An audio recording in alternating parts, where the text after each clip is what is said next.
Hi, class. Another week, and we are drawing closer to the end. And greetings to all of you. And I trust you are doing your bit every week. And we are only left with Learning Unit 6 and Learning Unit 7. And like I previously mentioned, that these two learning units are thought learning units. So you can actually complete both of them. You can work on both of them within a week.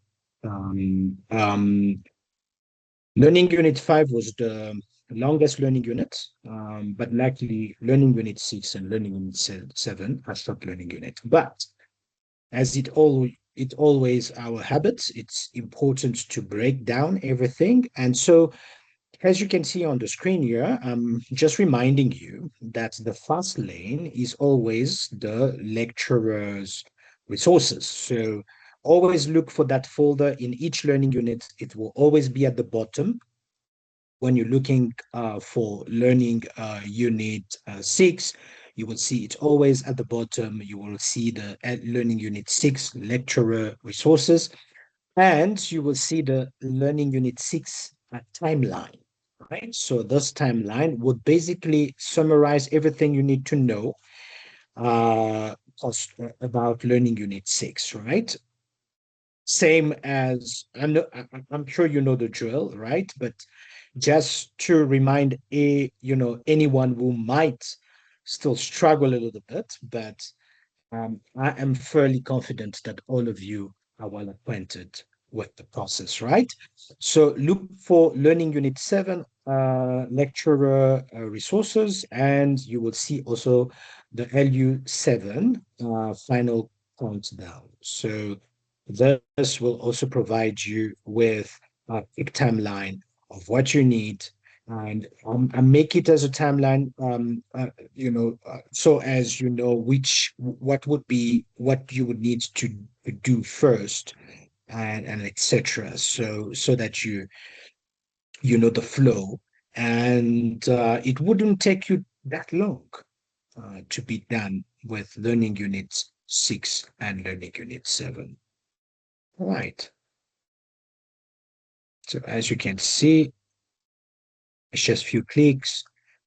You have step 1, 3 videos below. You can work at it, as well as step 2, where you will have the actual lecture, and I have actually, um, made parts to the lecturer so that you can digest. And step 3, step 4. So it only be 4 steps, and you'll be done with learning unit 6. Right. Okay. So today, just want to have a quick intro at Learning Unit 6. And so that is supposed to be the drill for today. I'm going to share my screen once more just to make sure that you are there, right? So remember again, you have the notes. I mentioned that you have already access to the exam papers. So feel free. I've made them already available. There's a bunch of them. Feel free to get a look and start practicing.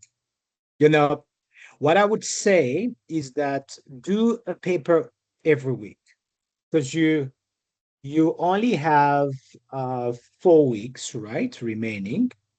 I would say if you do the minimum, I'm just saying, you know, the busiest of you, or if you are not feeling it really, okay, you are too tired, and if you just do one paper per week, um, within those 4 weeks, you would have covered 4 papers. That's already a solid prep for your final exam, all right? That's already a very solid prep. But to the best of you, there is about 8 papers that I've made available, right? So I'm fairly confident that if you do two papers a week, right? So one paper at the beginning of the week and one paper at the end of the week, right? That is not too much asking, right? So one paper at the beginning of the week, one paper at the end of the week. You can decide how you do it. You could do even two papers at the end of the week. It doesn't matter. But I just want to make you see that it's really practical, as a strategy, right? So I'm just sharing this with you to say two papers a week times four, 8 papers. So you are done with all papers, right? That's a good thing. So at least you are well prepped for your final exam. And you see, your final exam would just require you to be it's not about knowing everything, but it's about being able to understand and to figure out. Sometimes you might get a question that that kind of question has never been asked before, but you would be able to just figure it out. All right. Obviously, given that you've been understanding what has been happening, over the semester, right? So you understand your learning unit, you understand really all the concepts, really, and when I'm saying all the concept, I'm not saying every dot and comma, everything, you've memorized everything. That's not the purpose here, as you know. So it's more about being able to understand the key concept of each learning unit, and you've practiced, and that's the most important part. You have practiced, right? Okay, so learning units 6. So I'm just going to do a bit of an intro. You do have actually full lectures, and that you're going to have within your time, and that should be in the shortest possible. Definitely this weekend. Just make sure that you are done with learning unit 6, and when we're starting at the end of the month with learning unit 7, then you will also be done, right? The theory part should be understood fairly quickly so that you can have plenty of time to practice. All right, so that was just housekeeping.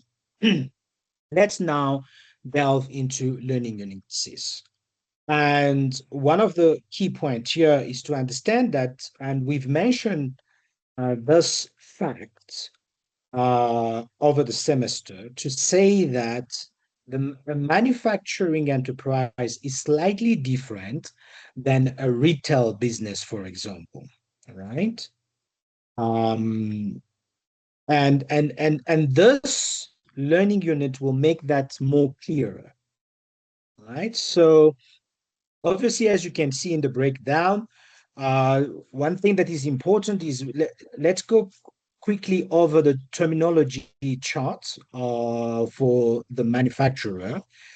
And you know these terms, and I'm just reminding you these terms. Like I told you, once you are done with Learning Unit 5, whatever you're going to see in Learning Unit 6 and 7 is just a repeat of that, right? Plus just, few methods and concepts, that's all, right? There's also the accounting records of a manufacturing enterprise, right? There's the new general ledger accounts as well as the format of the ledger accounts, right? And it's good to juxtapose, this in breakdown or content or list of content with the outcome. So the outcome, obviously, at the end, so will be the learning unit summary and looking ahead, right? Obviously, looking ahead to learning unit 7, right? But if you see that you would be introduced to the accounting record of the manufacturing business, and you would have learned by the end of this learning unit the various elements related to this to the accounting record of a manufacturing business, right? And drawing up a ledger account of a manufacturing business you will be able to do that, right? Understanding the format of the general ledger accounts of a manufacturing business. You'll be able to do the last two, which are also fairly easy to draw up a production cost statement as well as drawing up a trading statement. Right. That's basically. So that basically in a nutshell, right? So as an introduction, let's go through these terms. And obviously, as soon as you see these terms, you know them. You've been covering them through the semester, right? The direct material slash raw material, right? So you will still have this, especially when you are doing your ledgers. Your ledgers, you will need this, right? So you have your direct material. One thing to understand about the direct material is that this is an account that is before the actual production. So you have not yet entered the production or the manufacturing process. Right? So, but obviously you need the raw materials, which would be the input to your actual production. Your actual production will be your work in process, right? So the work in process inventory, this will be an account that will show the cost of raw materials, labor, and factory overhead. Those three elements are back again, and you know them. Those three musketeers, like we call,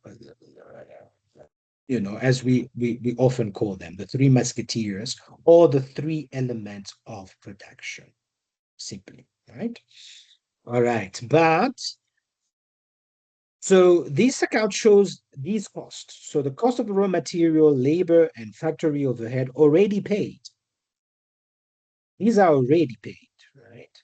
So we assume that everything, all the material is in the manufacturing, in the production process itself. The actual production is taking place, right?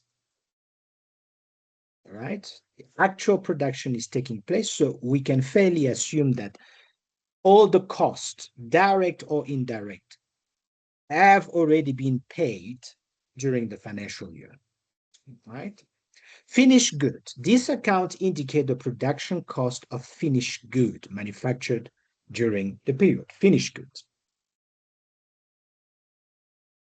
And this cost, when we're talking about this cost, we are talking about those three elements of production, which you know very well: direct material, direct labor, manufacturing overhead. Manufacturing overhead will be what is indirect. So the indirect material, for example, you can see there's the indirect material. So when you're talking about the indirect material, obviously it is contrary to what is direct, right?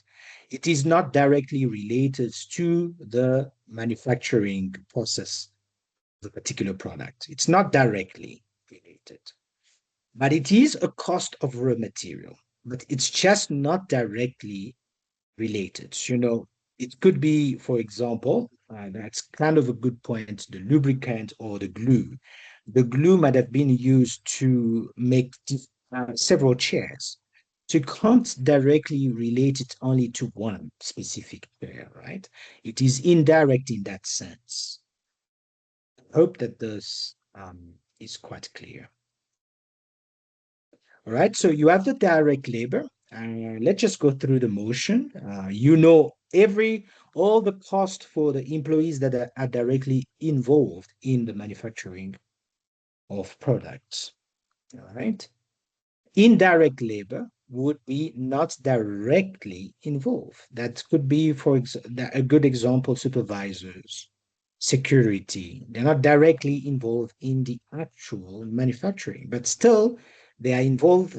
It's a supervisor for the manufacturing, not for something else. It's the cleaner of the manufacturing plant. It's the security of the manufacturing. So it's still manufacturing. It's still production, right? Factory overhead costs and think that this is the best way to define it because these are the costs that are associated with the manufacturing process, not with any other thing, not with the sales, not with the marketing, not with the administration, no, associated with the manufacturing. Remember again, factory overhead cost with the manufacturing. Sometimes I've seen many students misplace this cost and confuse it and think all cost that is admin or sales and marketing is also factory overhead cost. You know, factory overhead cost has to do with the actual manufacturing, right?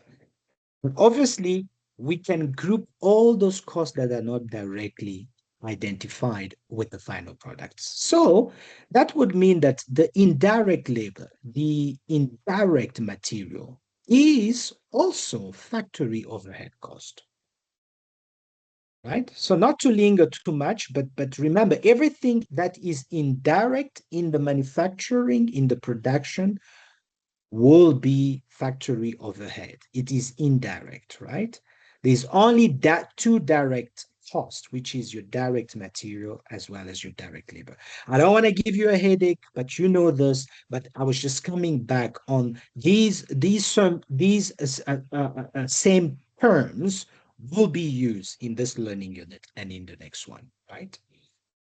Variable cost, you know variable cost, you know fixed cost, uh, and you know the production cost. All right.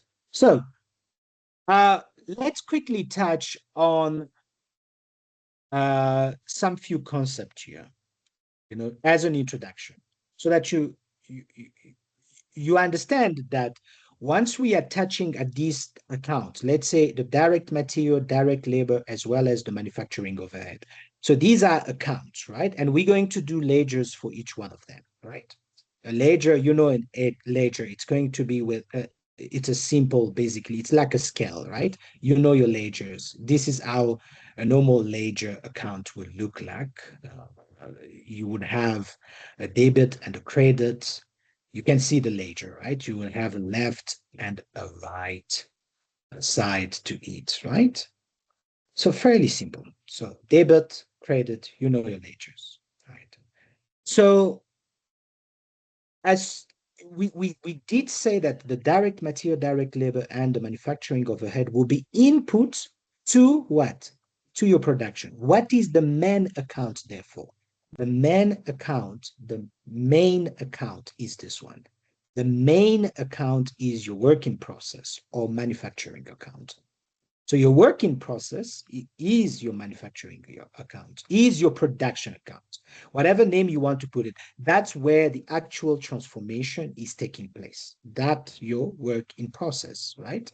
You are processing the input. So the three elements of production, direct material, direct labor, and manufacturing overhead, were used in the manufacturing process during the financial year to be will during the financial will be summarized in this account. So everything will be in this account, right?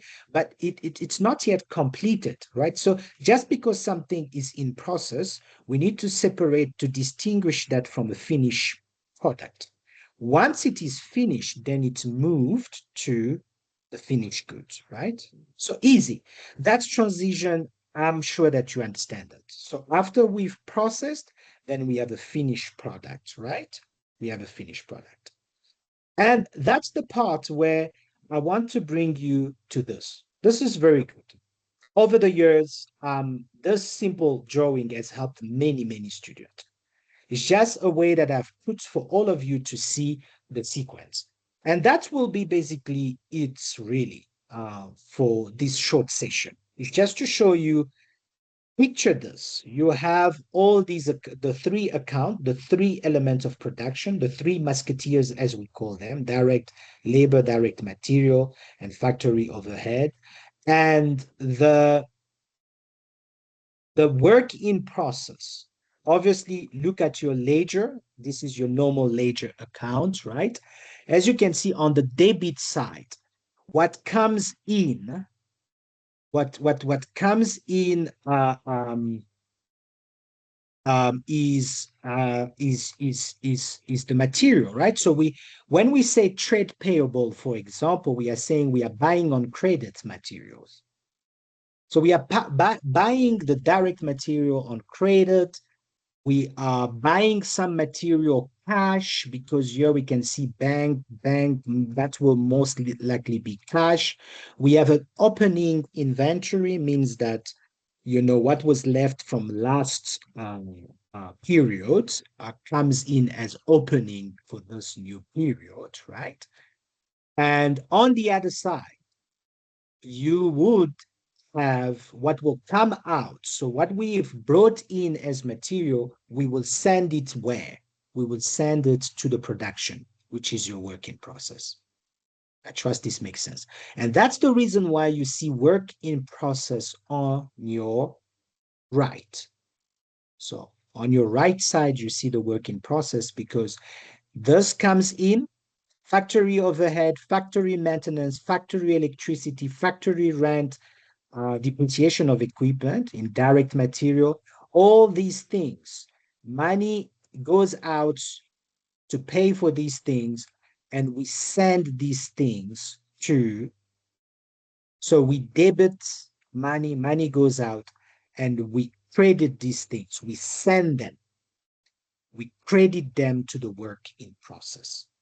Does that make sense, right? So I trust this makes sense. So that's the reason why on the right side there is always the working process, because after these things have been acquired, the direct material, the direct labor, we sending them. It's almost like we're sending these things to the working process. And look at the progression here from work in process, then after the work in process is the finished good. From the finished good, the next account will be the cost of sales. After the cost of sales will be the trading account, and then we can do a profit and loss um, ledger account, right? Profit and loss. This account is just to find out, are we making a profit and are we making a loss? But as you can see, that basically has been the best way, not even to memorize, but to understand the sequence. So for example, if you are asked to provide these accounts, you will not be wondering which account should I start first, right? You will start first with the three elements of production. Then the actual production takes place. After the production, whatever is finished, whatever leaves the production and is complete becomes finished good. And then we are prepping that finished goods to sell that finished goods. Now, what are we interested in before selling the finished good? We want to track the cost of sales, right? And then the trading account. The trading account will put the cost of sales and the sales, which will provide us whether we have a profit or a loss. If the sales is greater than the cost of sales, obviously that's a profit. If the cost of sales is greater than sales, then it is a loss. So I trust that makes clear sense, right? So the rest becomes just simple logic, and you will not struggle with this, right? But as usual, we need to practice, right? So if you look at the first example that was provided to you, all right, these accounts are provided to you. They are provided how they look like. I've provided you with a sequence so that you can see the progression. I've mapped the progression for you so that you know how it progresses. I've done it vertically, I've done it horizontally. So whichever you like, use it, right? So that's a quick way. But let's see this example. You are given a bunch of transactions, and you have to allocate each transaction to the three elements: direct material, direct labor, and manufacturing overhead. Plus, you have some opening balance, I think inventory on hand. So you have direct material, work in process, finished goods on the 1st of March. what does that tells you? 1st of March, we are talking about following the information related to Tesco manufacturers on the 28th of February, right? So 28th February, uh, that means that um, this is what we're going to have at the end of this production period. Like I said, you always need to establish what is the production period.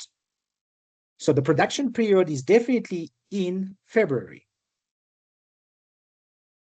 So the production happened in February, and at the end of that production, we have 1st of March, 28th of February, we have for direct material, we have certain things there. And for example, look at the work in process. We have an opening balance. So this is an opening balance. And we have a closing balance. So opening, closing balance. But what makes sense, I don't think it's for the month, all right? So rectification here, apologies. You look at the opening balance, it's on the 1st of March, 27. We can say 27 or 2017, it does not matter. But as you can see, 27, 28. So that will be the opening, that will be the closing. So we are looking at a year's production. We are not looking at a month production. We are looking at a year's production, and we are being provided these accounts. So we have, for example, a credit purchase of direct material. Obviously, the credit purchase, these 345,000 will be a direct material, right? So that was definitely to purchase direct material, even though on credit, we need to acknowledge it in the direct material ledger account. Trust that that's clear, right? So the second thing is the transport cost of direct material. That also should be added to the direct material. I think we've mentioned that in Learning Unit 5. The cost of inventory. It's not just the cost of purchase. If you remember, it's not just the cost of purchase. It's all these additional costs that will allow us to get the inventory ready for use. All right. So the transport cost will be included, will be part of the actual direct material cost or the inventory cost, right? So we acknowledge that. So we have an opening balance. As you can see, the direct material here has an opening balance. So the production started on the 1st of March, and there was an opening balance of 1,809. Sorry, 189,000, sorry, 189,000 was the material that was there already from the last production period. So we have that material, we need to add that also together. All right. So what you're going to do is the addition of all this will give you 558,000 minus the closing balance will give you the closing balance. We are excluding it because that would be the material that would not be used at the end of the period. So on the 28th of February, we would be left with this that was not used. So what does that tell us then? That what this tells us simply is that what we used during the actual period, the exact amount that we used during the actual period is this amount here.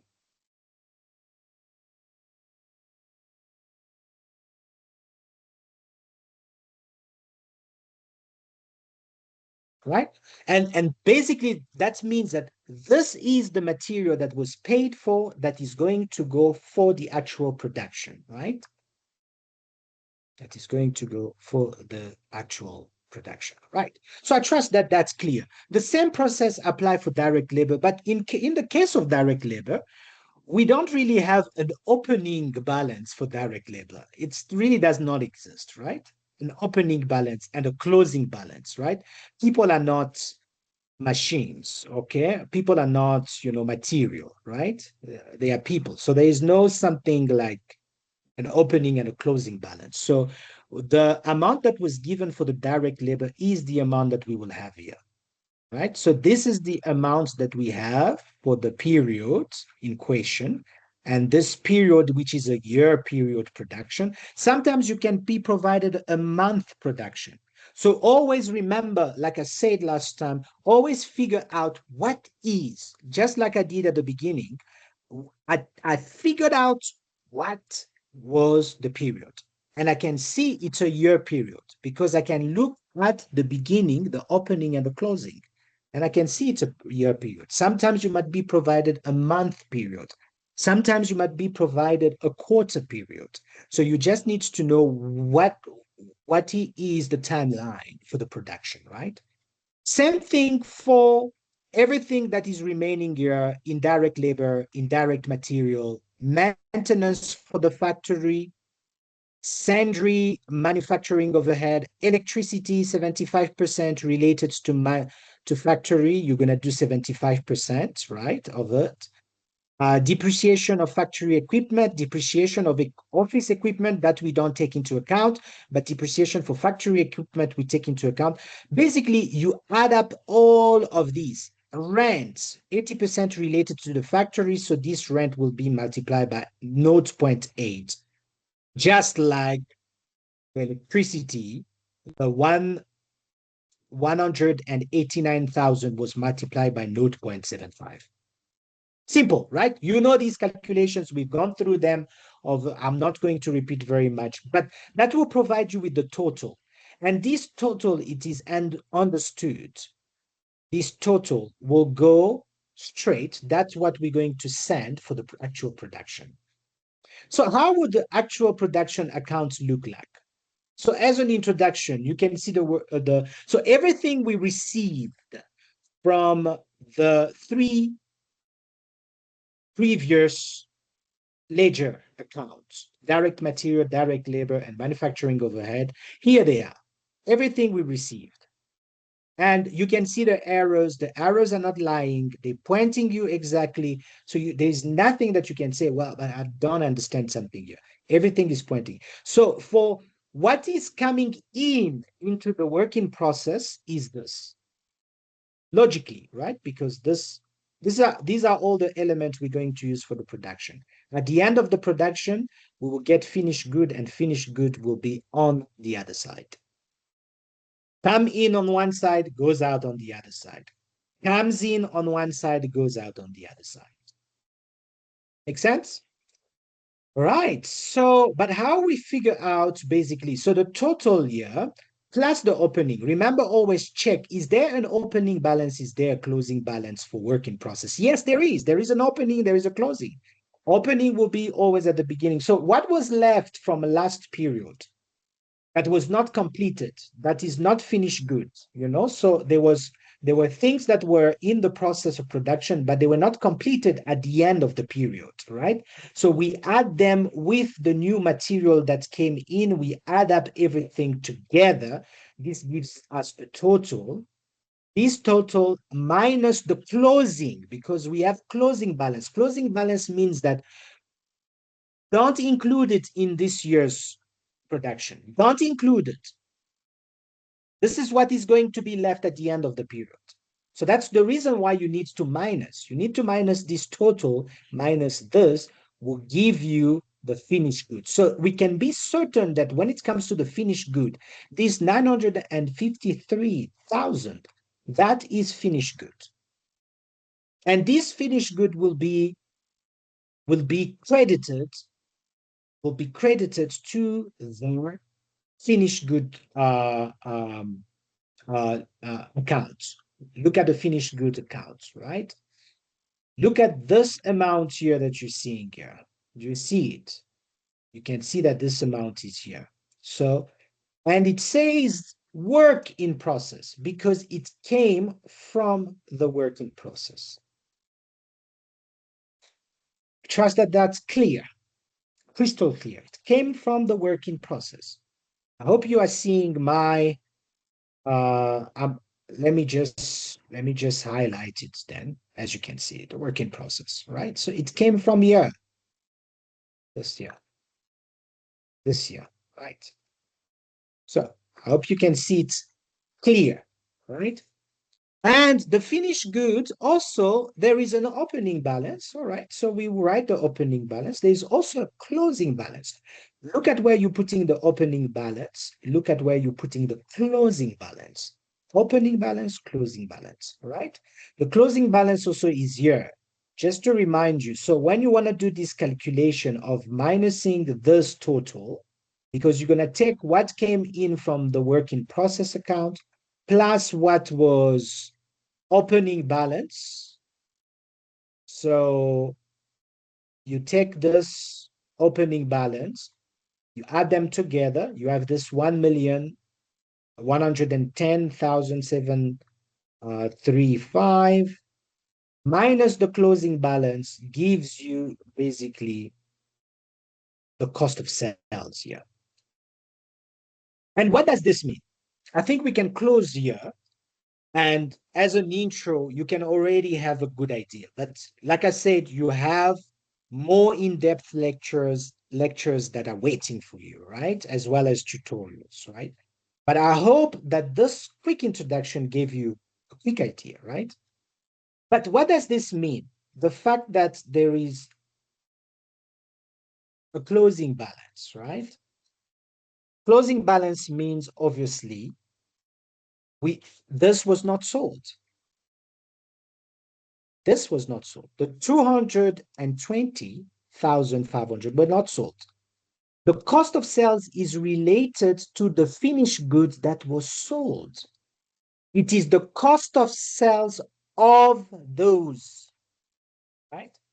So after the sales took place, and we will look at the trading accounts, right, next. But after sales took place, the sales, it's not everything that was produced, that was finished good, that was sold. It's not everything that was sold. And that's logical, right? So you are doing a production within a particular time period. It's not everything that gets sold. What was not sold in this production period will be sold in the next production period, right? Sense, right?